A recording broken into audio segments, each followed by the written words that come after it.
I'm Tim, and welcome to Watch You Want. Thanks for logging on.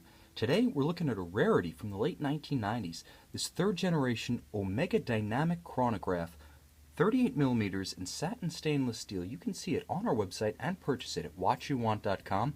And if you enjoy these videos, please subscribe to our YouTube channel, Watch You Want Inc. On my wrist, 6 1/3 inches, 16 centimeters in circumference, this watch wears delightfully light and wieldy. Now, it's 45.5 millimeters from extremity of one lug to the opposite extremity, and a nice little squat 12 millimeter thick, almost like a vintage Rolex bubble back, but because it has a conical case back, it nestles into the skin and sits low. And with the double step of the case flank, bezel, and sapphire, a tight sleeve or a dress cuff will easily ride up and over this one.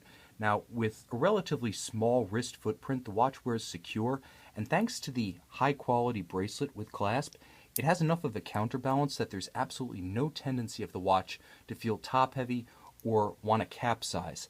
I also want to emphasize that as my wrist is 16 centimeters in circumference, this is both an ergonomic and an aesthetic match. In every respect, it's a perfect pairing. So if your wrist is similar to mine, you really should give this watch consideration. Now, the bracelet, beautifully integrated with a conforming end link to the case, is even more supple than the famed Pierce Brosnan Bond Seamaster 300 meter bracelets of the late 90s and early 2000s. This three-link design is beautiful. It's also wonderfully discreet with a brushed finish that reflects just enough light to give it a subtle warm glow, but not so much to appear garish or off-putting. The clasp is a high-quality folding unit that still has plenty of life left in it, despite the fact that this watch ran for about 2.5 model years, from 1997 to 1999. Everything about this clasp, bracelet, case, and movement essentially plays and looks as though it were brand new. This is a watch that really feels like a superb survivor. Now, on the dial, let's start the chronograph mechanism.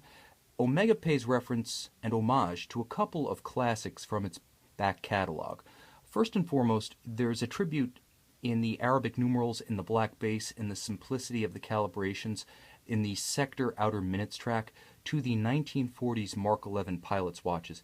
You know IWC built them, you might know that JLC built them, but there were actually 12 different companies involved in building that particular reference for that particular contract series, and Omega was one of them. So there's a little bit of homage there. But this watch also pays tribute to the Omega Caliber 2077 chronograph of the 1950s. Now you can see that in the bi-register arrangement, but there are also shades of it in the shape of the broadsword hands and the little triple slash of the old long-distance phone call minutes register. Now on the original that would have been on the opposite side of the dial, but let's just talk a little bit about that calibration.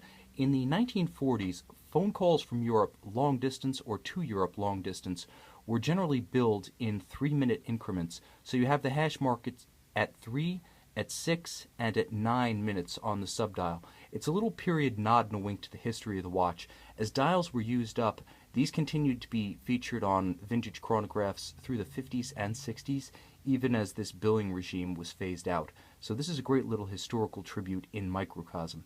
Now, the movement itself is a 44-jewel Omega automatic winding caliber 1138. It's the combination of an automatic bidirectional winding system built by Omega and ETA with a Dubois Dupraz 2030 chronograph module. Now you can see that the watch stops and resets smoothly and precisely, so the performance of the combination is top-notch, even, let's face it, almost 20 years after the inception of the type. Now the watch features a modern 4 Hz beat rate, so it's easy for this one to keep in step with modern chronometry standards, even though it is not a COSC rated Swiss chronometer, and it does feature the refinement of hacking seconds, so when you pull the crown, you do stop the balance and you can synchronize this watch to a known accurate reference time or atomic clock. The screw-down crown allows the watch to attain 5 ATM water resistance.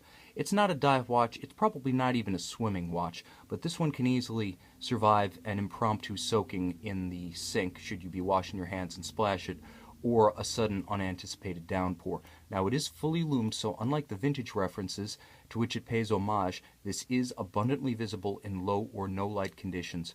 This was also the last appearance of the famous Omega Dynamic name that first appeared in the mid-1960s and hit the market in 1968.